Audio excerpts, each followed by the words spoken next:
HIV stands for... AIDS stands for... AIDS stands for accused... I really don't know. I'm not really sure. Wait, can you catch HIV with kissing somebody? I know S stands for syndrome. I don't know how HIV is treated, but I'm guessing a whole lot of treatment. I don't know what a T4 cell is. I'm not sure how I would react around someone who's HIV positive. Like almost scared? Scary because it can lead to bad things. I think HIV is a little scary. HIV is scary because you could die from it.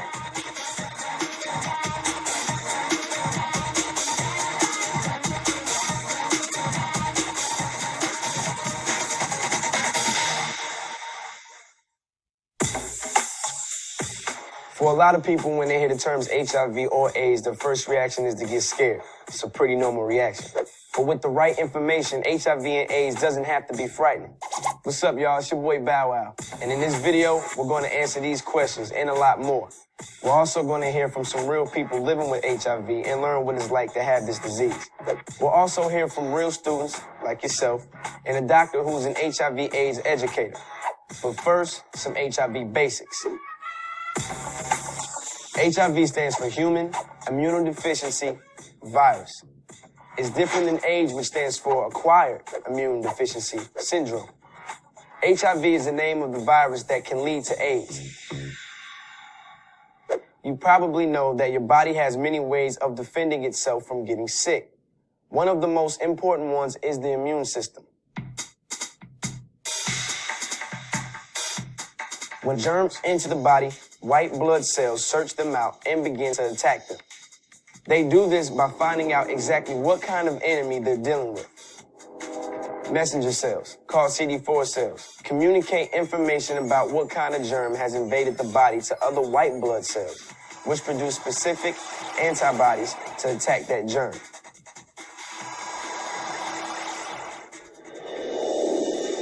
But viruses are tricky. They mutate or change frequently, so that the immune system constantly has to figure out what antibodies needed to destroy that mutated virus. The body usually wins in these battles. For example, the common cold is caused by a virus, and most people get over it in a few weeks. But HIV attacks the CD4 cells, also called T cells, which damages the immune system as a whole. HIV uses the messenger T cells to make copies of itself, constantly lowering the number of T cells in the body. The decline in T cells is usually quite gradual, but when the T cell count drops to about 500 cells per cubic milliliter of blood, the immune system begins losing the battle and the earliest symptoms begin appearing. Medication may begin at this point to bolster the flagging immune system.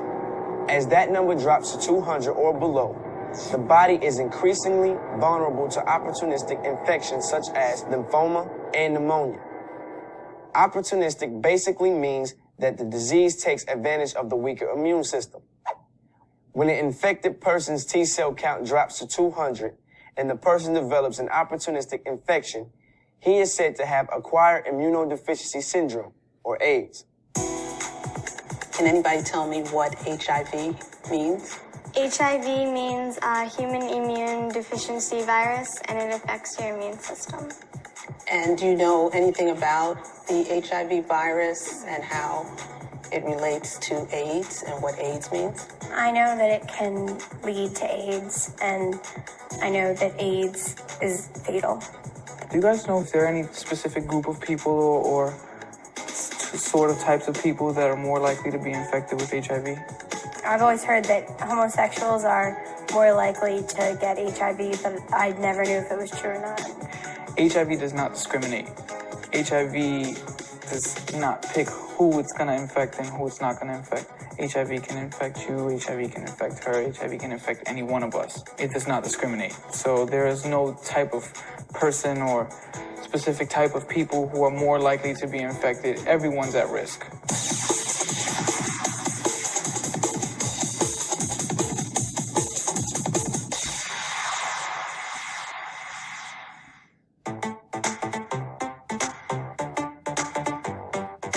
HIV is present in blood, semen, and vaginal fluid. It's transmitted when any of these infected substances come into contact with the blood found in the mucous membrane of another individual. This contact can occur during unprotected sexual contact, by sharing needles, and from a pregnant mother to her child. Having unprotected sexual contact, including vaginal or anal intercourse, as well as oral sex, can transmit the HIV virus. Using condoms the right way every time reduces the risk, but doesn't eliminate it. Having other sexually transmitted diseases can also increase the person's risk for contracting HIV. Does anyone know about other transmission routes? One is when drug users share a needle. Okay. Well, I think needles, even when you're having tattoos and if you're not going to places that are sanitary, there's a possibility of transmission. Remember, if the virus is in the blood and the blood is contaminated with that needle and then that needle is used to do a tattoo, that's a transmission route as well as an HIV positive mom breastfeeding their child. I know that HIV can be passed on, but is it possible to not get it? If, let's say, your mother has HIV, is there a chance that you won't get it? All HIV positive mothers who are soon to deliver are given medications to help prevent the transmission of the virus to their baby. My daughter actually is living proof that it's possible to have a child and not pass HIV. Sharing needles between intravenous drug users and needles used for insulin or steroids can put you at risk contracting HIV. Tattoos or piercings from unhygienic sources can also transmit the virus.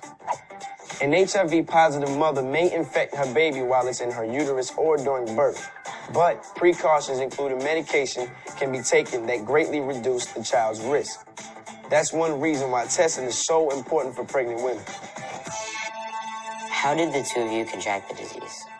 I contracted the disease through a sexual experience. I was 19 years old, so really not a lot older than you guys. I had a boyfriend. We had dated for probably, I'd say between 4 and 6 months. And not only was the person HIV positive and didn't tell me, but was also married and didn't tell me. And that's truly where I believe I got the virus. I had this attitude where, like, I would use a condom and if I felt like not using it, it wouldn't happen to me. I don't know anyone who has it, and I doubt I'll ever come across it. And eventually that attitude caught up with me, and around 18 or 19 years old, I was diagnosed with HIV. The most effective way to protect yourself from the HIV virus is by not having sex. That's called abstinence. And it also protects you from getting other STDs or pregnancy. If and when it becomes appropriate for you to become sexually active, you should use a latex or polyurethane condom every time you have sex. Condoms made from lambskin aren't a good option because they have tiny pores that can allow the virus to be transmitted through them. You can also protect yourself by not sharing needles and only going to safe, licensed places for getting piercings and tattoos. Another important way to protect yourself is by not using alcohol or other drugs. They can impair your judgment and allow you to take risks that you normally wouldn't.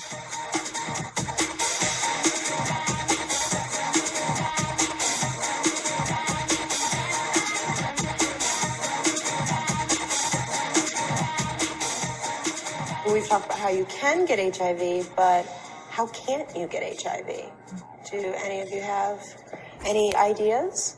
I know that some people may treat AIDS and HIV victims differently by, like, not really wanting to shake their hands and stuff because they're not sure how it could be spread. Mm-hmm.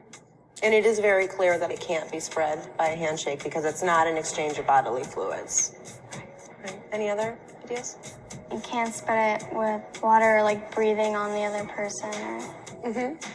You know, one common one that I have found is people are very afraid of toilet seats, afraid of sharing public facilities with people that could possibly have HIV or AIDS for fear of transmitting the virus in that way. And that's also another way you absolutely cannot transmit the virus and do not need to worry about. The bodily fluids need to be transmitted in order for the virus to be transmitted.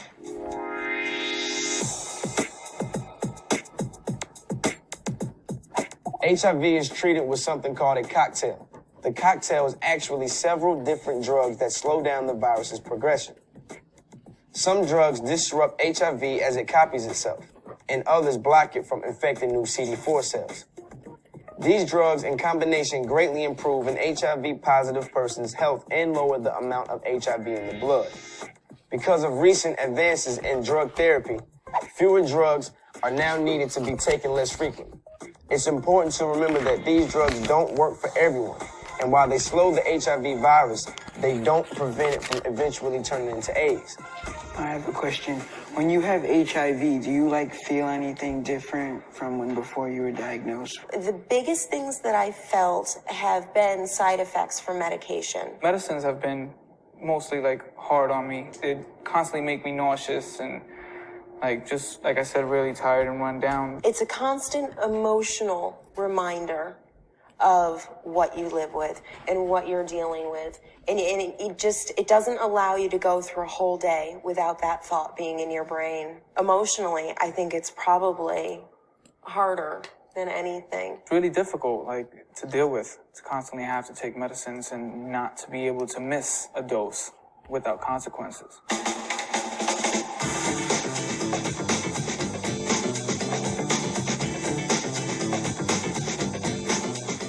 You can't tell if someone has HIV just by looking at them. A person might be infected and not show any symptoms for months or even years. The only way to know for sure is to get tested. There are a lot of people who are HIV positive that don't even know that they're HIV positive. And that's one of the reasons why there's been such a push in the medical community to get people tested, okay? Because you do have a fair number of people walking around who have the HIV virus in their body and they don't know it. HIV testing can be done at a doctor's office, hospital, clinic, or a health department. And it can be done anonymously, which means no one has to know about your test but you. There are several types of tests. One requires you to wait several weeks for your results, but it's almost 100% accurate. The other, called a rapid test, allows you to get your results back within 30 minutes. This is cool because it means you don't have to leave and come back for your results. But this test also isn't quite as reliable as the other tests. If you think you've been exposed to the HIV virus, it's important to be tested within the first month and then again within 3 months. That's because it takes some time for your body to react to the virus being present.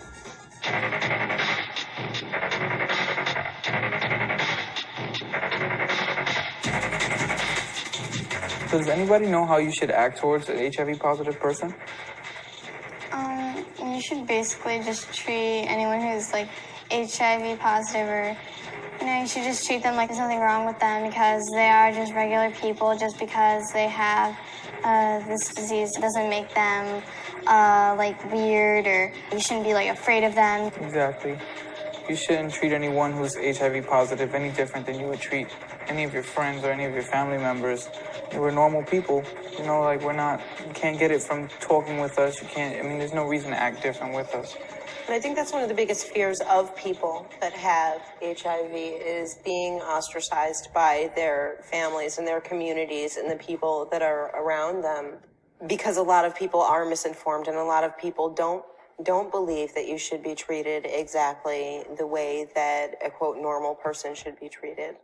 And that's why a lot of times we have a hard time talking about it is out of fear. That's why I really admire you guys for being able to come out and just talk freely and just be able to talk to us. And thank you for educating us.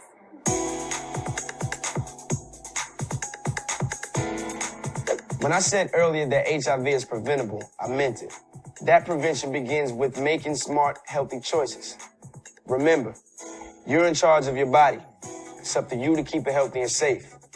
It's important not to let people pressure you into things. If you're not ready to have sex and you're being pressured by a partner to have sex at that moment, to stand by the fact that you're not ready to have sex. As corny as it may sound, don't believe the hype that everybody is having sex, because everybody is not having sex. There are many kids your age or adolescents and even older adolescents who are not sexually active. The best way really is to protect yourself at all times. When you're